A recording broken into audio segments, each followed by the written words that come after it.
రాజుల గ్రంథంలో ఒక స్త్రీని గురించి మనం వింటున్నాం. ఆ స్త్రీ పేరు ఏమిటంటే, ఆ స్త్రీ యొక్క పేరు ఒకసారి చూద్దాం. 4వ అధ్యాయం 8వ వచనం. ఆ దినమందు ఎలీషా షూనేము పట్టణానికి పోగా అచట ఘనురాలైన ఒక స్త్రీ భోజనానికి రమ్మని బలవంతం చేసింది. కనుక అతడు ఆ మార్గమును వచ్చినప్పుడల్లా ఆమె ఇంట భోజనం చేస్తూ వచ్చాడు. ఇక్కడ జాగ్రత్తగా వినండి. ఇక్కడ ఈ స్త్రీ యొక్క పేరు రాయలేదు. ఏం పేరు అని ఉంది ఆ స్త్రీకి? అక్కడ ఘనురాలైన స్త్రీ అని ఉంది. ఎందుకు దేవుడు ఆ పేరును అట్లా మరుగుపరిచాడు? మనమైతే ఏం చేస్తామంటే, మనం కొంచెం మేలు చేసినా సరే మన పేరు వినపడాలి. సహజంగా మనం ఏం చేస్తాం, క్రిస్మస్ అప్పుడు కానివ్వండి, తర్వాత ఇంకేదైనా పండుగలకు కానివ్వండి, ఇంకేదైనా దాన ధర్మాల కార్యక్రమాలకు కానివ్వండి, ఏదైనా ఒక డబ్బులు ఇస్తే 100, 200 ఎంతో కొంత ఇస్తే నా పేరు చదవలేదేంటి అని అనుకుంటాం. కానీ ఇక్కడ దేవుడు ఏం చేస్తున్నాడు, ఈమె ఎంత మంచి పని చేస్తుంది, కానీ దేవుడు ఆమె పేరును మరుగుపరిచాడు. దానికి బదులుగా ఏమంటున్నాడంటే, ఘనురాలైన ఒక స్త్రీ ఉంది. దేవుడు ఆమె పేరు చెప్పట్లేదు, కానీ ఆమె యొక్క లక్షణం ఏంటో చెప్తున్నాడు. దేవుడు మన పేరు చూడడు, కానీ మన లక్షణం దేవునికి తప్పనిసరిగా గుర్తుంటుంది. అంటే పేరు గుర్తుండదండి అని కాదు, పేరు కూడా గుర్తుంటుంది. కానీ దానికంటే ముందు నీవు చేసే మంచి పని ఏదైతే ఉందో అది దేవునికి గుర్తుండిపోతుంది. ఇక్కడ ఈమెను దేవుడు ఏమని పిలుస్తున్నాడంటే, ఘనురాలైన ఒక స్త్రీ. ఎవరు ఈమె ఘనురాలు? ఎందుకు ఘనురాలు అయ్యింది అంటే, ఎలీషాని పిలిచి భోజనం పెట్టింది కాబట్టి ఘనురాలు అయ్యిందా? లేకపోతే ఎలీషా యొక్క మనస్తత్వాన్ని అర్థం చేసుకుంది కాబట్టి ఘనురాలు అయ్యిందా? లేకపోతే ఎలీషాకి తన ఇంటి మీద ఒక గది కట్టించింది కాబట్టి ఘనురాలని అన్నాడా దేవుడు? దేన్ని బట్టి ఆమె ఘనురాలు అంటే, వివేచన విషయంలో ఆమె ఘనురాలు. చాలామంది స్త్రీలు ఉంటారు, కానీ వాళ్ళకి వివేచన చాలా తక్కువగా ఉంటుంది. ఇది చేయొచ్చా, చేయకూడదా, చెయ్యాలా వద్దా, ఇట్లాంటి వివేచన చాలామందికి తక్కువగా ఉంటుంది. ఒక్కొక్కళ్ళు అయితే అసలు ఆ వివేచనే ఉండదు, ఎవరు ఏది చెప్తే అది చేస్తానే ఉంటారు. కానీ ఇక్కడ ఈ స్త్రీని గురించి ఎటువంటిదంటే, ఈమె ఘనురాలు అంటే వివేచించడంలో ఆమె చాలా ఘనత పొందిన స్త్రీ. తన భర్తకు లోబడి ఉండే విషయంలో కూడా ఆమె చాలా ఘనత పొందిన స్త్రీ. కేవలం ఈ ఘనత తన లక్షణాలను బట్టే కాదు, ఇక భౌతికంగా చూసుకున్నా సరే ఆ గ్రామంలో, ఆ పట్టణంలో ఐశ్వర్యవంతురాలైన స్త్రీ అని కూడా చెప్పొచ్చు. ఎంత ఐశ్వర్యం ఉన్నా, ఎంత ఘనత ఉన్నా ఆమెలో ఎన్నడూ కూడా గర్వం రాలేదు, గర్వించలేదు. అందును బట్టి ఈమె ఘనురాలు. మనం చూడండి, కొంచెం డబ్బు ఉంటే మన చేతిలో మనల్ని పట్టశక్యం కాదు. నా అంతటి వాళ్ళు లేడంటాం, మీసాలు మెలేస్తాం, ఇంకా తొడలు జరుస్తూ ఉంటాం, ఇంకేదో ఏదో చేసి నాకంటే గొప్పోడు ఇంక లేడంటాం.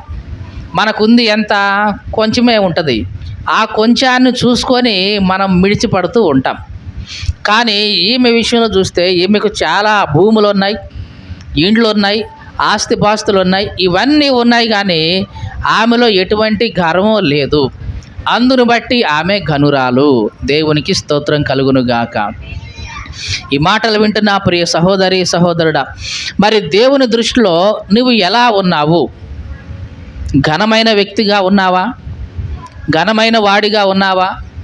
ఘనురాలుగా ఉన్నావా? నీవు ఘనురాలుగా ఉన్నావు లేదా ఘనమైన వ్యక్తిగా దేవుని దృష్టిలో ఉన్నావు అంటే దేన్ని బట్టి? నీకున్న ఆస్తిపాస్తులను బట్టి కాదు, నీకున్న అందచందాలను బట్టి కాదు, నీకున్న పరువు ప్రతిష్టలను బట్టి కాదు, ఉద్యోగం హోదాని బట్టి కాదు, స్థితిగతులను బట్టి అస్సలే కాదు, అధికారాలను బట్టి అస్సలే కాదు. మరి దేవుని దృష్టిలో ఘనుడిగా నీవు ఉండాలంటే ఏం చేయాలి? ఏం చేయాలి అంటే, దేవుని యొక్క లక్షణాలు ఏవైతే ఉన్నాయో అవి నీలో ఉండాలి. ఏమంటున్నాం? దేవుని యొక్క లక్షణాలు ఏవైతే ఉన్నాయో అవి నీలో ఉండాలి. ఇక్కడ ఈమె పేరు ఏమని రాయబడిందంటే ఘనురాలు. ఈ ఘనురాలు ఏమంటుందంటే తన భర్తతో చెప్తుంది. ఏమని? అయ్యా, ఇటు రోజు వస్తా పోతా ఉంటాడు కదా దైవజనుడు, ఆయన భక్తి కలిగిన వాడయ్యా అని ఎవరికి చెప్తుంది? తన భర్తతో చెప్తుంది. సరే ఏం చేద్దామమ్మా, సరే నువ్వు కూడా ప్రార్థనకు పోతున్నావు, ఆయన కూడా భక్తిపరుడే మంచివాడు అంటున్నావు, మరి ఏం చేద్దాం అని ఆయన అడిగాడేమో. ఈమె చెప్తా ఉందాయా, మరి ఆయన రోజు ఇటు వస్తూ ఉంటాడు పోతూ ఉంటాడు కదా, మరి మన ఇంట్లోకే వస్తున్నాడు, భోజనం చేస్తున్నాడు కదా, ఆయన వచ్చినప్పుడల్లా కాస్త విశ్రాంతి తీసుకోవడం కోసం మన ఇంటి గోడ మీద ఒక చిన్న గది అతని కోసం కట్టిద్దాం. ఏమంటుంది? ఒక చిన్న గది అతని కోసం కట్టిద్దాం. ఆ గదిలో తను పడుకోవడానికి ఒక బల్ల, చదువుకోవడానికి ఒక చిన్న స్టూల్ లాంటిది, అలాగే చీకటైనప్పుడు చదువుకోవడానికి ఒక దీపం, ఇంతే. ఈ వస్తువులు కలిపేద్దాము, చేద్దామయ్యా, చాలా మంచి భక్తి కలిగిన వాడు, వస్తూ పోతూ ఉన్నాడు మన ఇంటికి, నేను చాలాసార్లు గమనించాను, కాబట్టి నిజంగా అయితే మనం చేయొచ్చు, ఇట్లాగా చేద్దామంటే తన భర్త కూడా దానికి అంగీకరించాడు. దేవునికి స్తోత్రం కలుగునుగాక. చూడండి, తన భర్తను కూడా ఒప్పించే విధంగా ఈమె మాట్లాడింది కాబట్టి నిజంగా ఈమె ఘనురాలు. ఏమండి, భర్త ఒప్పుకుంటేనే ఘనురాలంటే కాదు, భర్తను కూడా ఒప్పించగలిగిన ఆ చెప్పే తత్వం ఉంది ఈమెకి. చాలామందికి చెప్పడం కూడా సరిగ్గా రాదండి. ఎట్లా అంటున్నాం, సరిగ్గా ఎదుటి వాళ్ళకి వాళ్ళు ఒప్పుకునే విధంగా చెప్పడం కూడా చాలామందికి రాదు. ఎట్లుంటుందంటే కొంతమంది యొక్క మాట్లాడే విధానం చూస్తే ఆ ఒప్పుకోవడానికి బదులుగా కోపం కూడా వచ్చే విధంగా మాట్లాడే వాళ్ళు ఉంటారు. కొంతమంది మాట్లాడే విధానం చూస్తే ఒప్పుకోవాలి, వెంటనే వీళ్ళకి చెయ్యాలి అనిపిస్తుంది. అట్లాగా ఆమె చాలా జాగ్రత్తగా, భయంతో, భక్తితో తన భర్త దగ్గర ప్రవర్తించింది.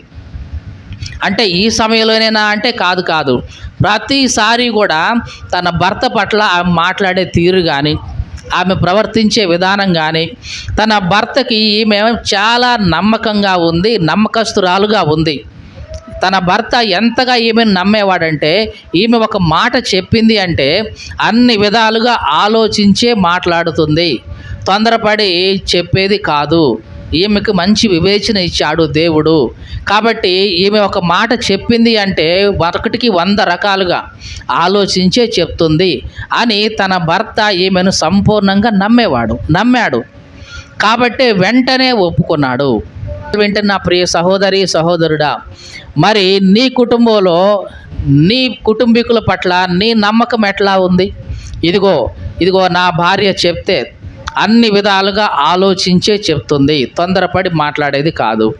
లేదా నా భర్త ఈ మాట చెప్పాడంటే అన్ని విధాలుగా ఆలోచించే చెప్తాడు, తొందరపడి మాట్లాడేవాడు కాదు. ఇదిగో నా కుమారుడు ఈ మాట చెప్పాడంటే అన్ని విధాలుగా ఆలోచించే మాట్లాడుతుంటాడు, తొందరపడి మాట్లాడేవాడు కాదు.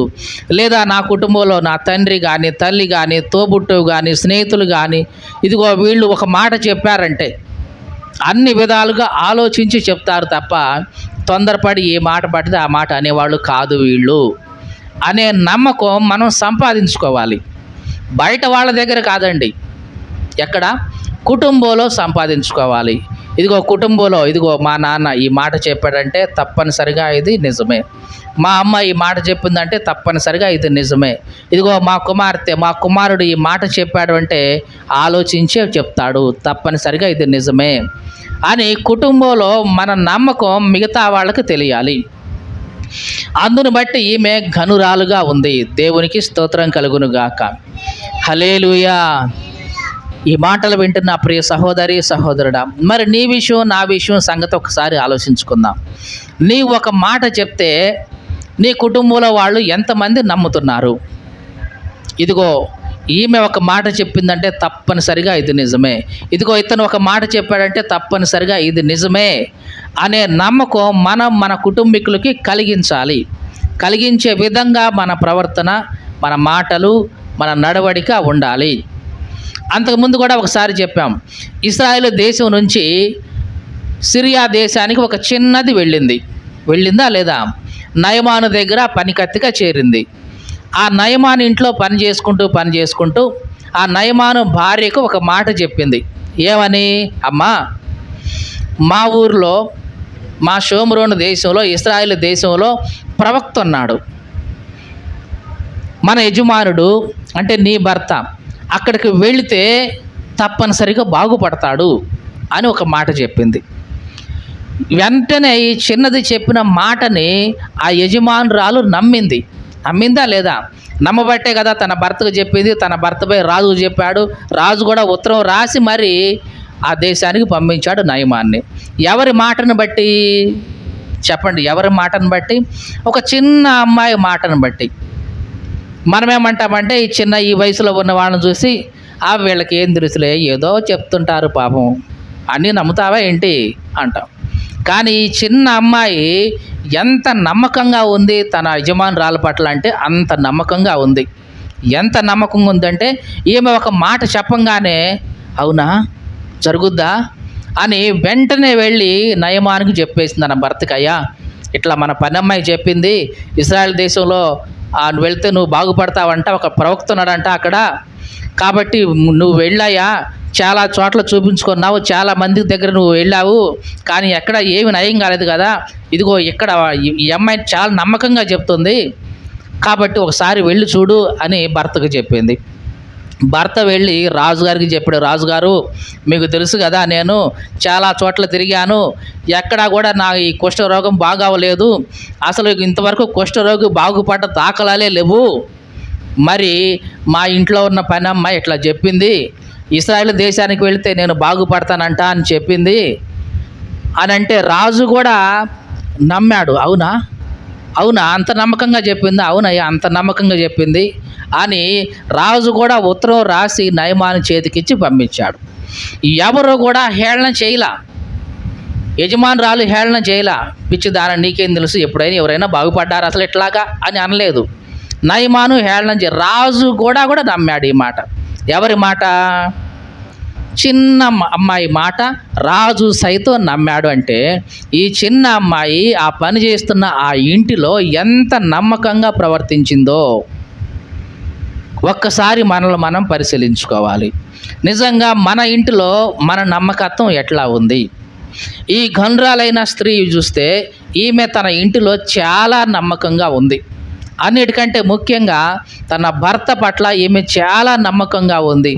ఎంత నమ్మకంగా ఉందంటే ఒక్క మాట చెప్పగానే ఆ భర్త వెంటనే ఒప్పుకున్నాడు. అంటే ఎంత నమ్మకంగా ఈమె తన భర్త పట్ల, తన కుటుంబం పట్ల ఉందో జ్ఞాపకం చేసుకోవాలి. ఇట్లాగా దైవజనుడిని ఆమె చేర్చుకుంది. తన ఇంటిలో ఒక చిన్న గది కట్టించింది. చిన్న గది కట్టించిన తర్వాత అందులోకి తీసుకెళ్ళి పెట్టింది. అయ్యా, ఇదిగో ఈ గది మీకోసమే, మీరు ఇటు వస్తా పోతా ఉన్నప్పుడల్లా మా ఇంట్లో భోజనం చేస్తున్నారు, భోజనం చేసి కాస్త మేడ మీదకి ఎక్కి మీ గదిలోకి వెళ్ళి కాసేపు ప్రశాంతంగా మీరు రెస్ట్ తీసుకొని మళ్ళీ మీ దారిని మీరు పోవచ్చు, ఇది మీకోసమేనండి అని చెప్పి ఆ గదిలో వాళ్ళని పెట్టింది. ఇదంతా చేసిన తర్వాత ఎలీషా అన్నాడు, అమ్మా, ఇంత చేశావు మా కోసం, ఏం చేశావు? ఇంత చేశావు మా కోసం, నా వలన నీకు ఏమి కావాలి చెప్పు. రాజుతో ఏమైనా మాట్లాడమంటావా నీ గురించి? లేకుంటే మంత్రితో ఏమైనా మాట్లాడమంటావా? కాబట్టి నా వలన నీకు ఏమి కావాలి చెప్పమ్మా అని అన్నాడు. ఈ మాట అర్థమవుతుందండి? ఎలీషా ఏమంటున్నాడు, అమ్మ, నీ గురించి రాజుతో ఏమన్నా మాట్లాడమంటావా? నీకున్న ఏమన్నా అప్పులు కానీ, తగాతలు కానీ, వివాదాలు కానీ అని ఏమన్నా ఉంటే రాజుతో మాట్లాడమంటావా? లేకుంటే మీ భర్త యొక్క ఏమైనా ఉద్యోగం కల్పించడం కోసం మంత్రితో ఏమైనా మాట్లాడమంటావా? సేనాధిపతితో ఏమైనా మాట్లాడమంటావా అనంటే ఆమె అంది, అయ్యా, నేను నా స్వజనుల మధ్య నివసిస్తున్నా, నా వాళ్ళ మధ్యనే నేను ఉన్నా, నాకు ఏం తక్కువ లేదు అన్నట్లుగా, అయ్యా, నేను నా స్వజనుల దగ్గరే ఉంటున్నా, నాకు ఏమీ తక్కువ లేదు అని అంది. అయినా సరే ఎలీషాకి ఎందుకో ఈమె ఇంతగా చేసింది కదా, ఈమె కోసం ఏదో ఒకటి చేయాలి అని అనిపించి గెహాజీని అడిగాడు. గెహాజీ తన సేవకుడు అనమాట. గెహాజీ, ఈమె ఎంత శ్రద్ధ భక్తులు మన పట్ల చూపిస్తుంది, ఏమి కావాలి ఈమెకి ఏ అవసరం ఉంది గెహాజీ అని అడిగాడు. గెహాజీ వెంటనే అన్నాడు, అయ్యా, ఈమె గనురాలు, తన భర్త కూడా ఆస్తిపాస్తులు ఉన్నవాడే, కానీ వీళ్ళకి ఒక విషయంలో లోటు ఉందయ్యా. అవునా, ఏ విషయంలో అన్నాడు. వీళ్ళకి పిల్లలు లేరయ్యా. అన్నీ ఉన్నాయి, వీళ్ళకి ఆస్తిపాస్తులు ఉన్నాయి, అంతా ఉంది, ఘనత ఉంది, పేరు ఉంది, అంతా ఉంది, కానీ వీళ్ళకి పిల్లలు లేరయ్యా. పైగా తన భర్త కూడా ముసలివాడే అని చెప్పాడు. ఎలీషాకు అర్థమైంది, ఓహో ఇదా వీళ్ళకున్న ఇబ్బంది. అన్నీ ఉన్నాయి కానీ చిన్న లోటు మాత్రం ఎందుకు ఉండాలి? దేవుణ్ణి ఇంతగా ప్రేమించిన వీళ్ళకి ఎందుకు లోటు ఉండాలి అనుకున్నాడు. వెంటనే ఆమెను పిలిచాడు. అమ్మా రా తల్లి అని పిలిచే ఆమె గుమ్మం దగ్గర నించుంది. అమ్మ సరిగ్గా గుర్తుంచుకో, మళ్ళా ఈ సంవత్సరం నాటికి ఏమంటున్నాడు, మరలా ఈ సంవత్సరం నాటికి నీ కౌగిట్లో బిడ్డ ఉంటాడు, మగబిడ్డ ఉంటాడు అని చెప్పాడు. ఈమె అయ్యా వద్దులయ్యా, అట్లాగా ఏ తొందరపడి మాట్లాడొద్దు, అట్లా అబద్ధం ఏం చెప్పొద్దయ్యా అని అన్నది. లేదమ్మా, వచ్చే సంవత్సరం నీ కౌగిట్లో బిడ్డ ఉంటాడు అని చెప్పి వెళ్ళిపోయాడు. కొన్ని సంవత్సరాల నుంచి ఈమె ఆ సంతానాలేమితో బాధపడుతూనే ఉంది, కానీ బయటికి ఎవరికి చెప్పుకోవట్లా. చివరికి ఎలీషా అడిగినా సరే చెప్పుకోలేకపోతుంది. ఎందుకంటే ఇంకా అయిపోయింది నా వయసు అనుకుందేమో, లేదా తన భర్త కూడా ముసలివాడు అయిపోయాడు, ఇక అయిపోయిందిలే, ఇంకా సంతానం లేదులే, ఇక నాకు జీవితం ఇంతేలే అనుకుందేమో, ఇక నా వాళ్ళు ఉన్నారు వీళ్ళందరిని చూసుకుంటూ బ్రతికేయచ్చు, ఇక నాకెందుకులే అనుకుందేమో.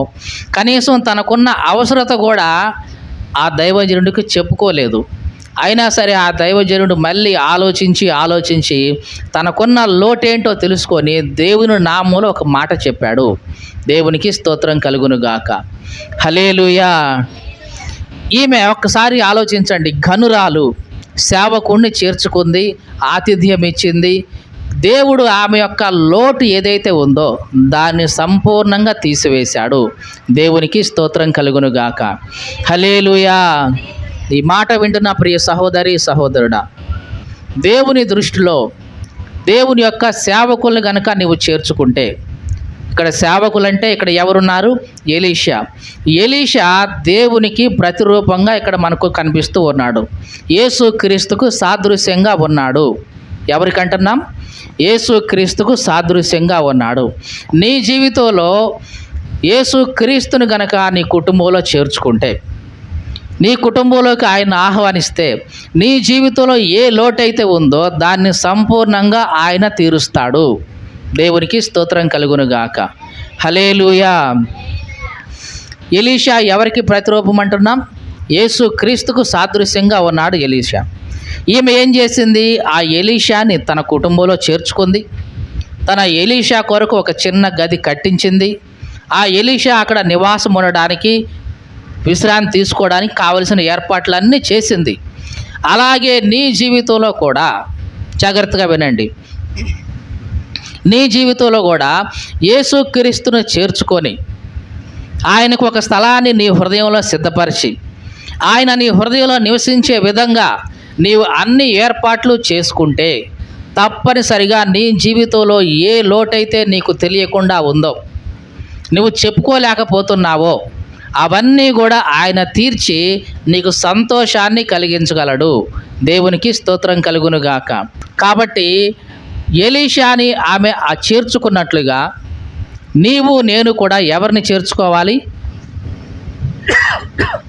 చెప్పండి, ఎవరిని చేర్చుకోవాలి? యేసుక్రీస్తుని చేర్చుకోవాలి. ఎలీషాకి ఆమె గది కట్టించినట్లుగా నువ్వేం చేయాలి? నీ హృదయంలో యేసుక్రీస్తుకు ఒక స్థలం ఇవ్వాలి, ఒక స్థానం ఇవ్వాలి. ఎలీషా విశ్రాంతి తీసుకునేలాగా ఆమె ఎలీషాకి పరుపు కానీ, ఆ పీఠం కానీ, ఆ బల్ల కానీ ఎట్లాగా సిద్ధం చేసిందో, దేవుడు నీ హృదయంలోకి వచ్చిన తర్వాత ఆయన విశ్రాంతి తీసుకునే విధంగా నీవు కూడా నీ హృదయాన్ని ఖాళీ చేయాలి.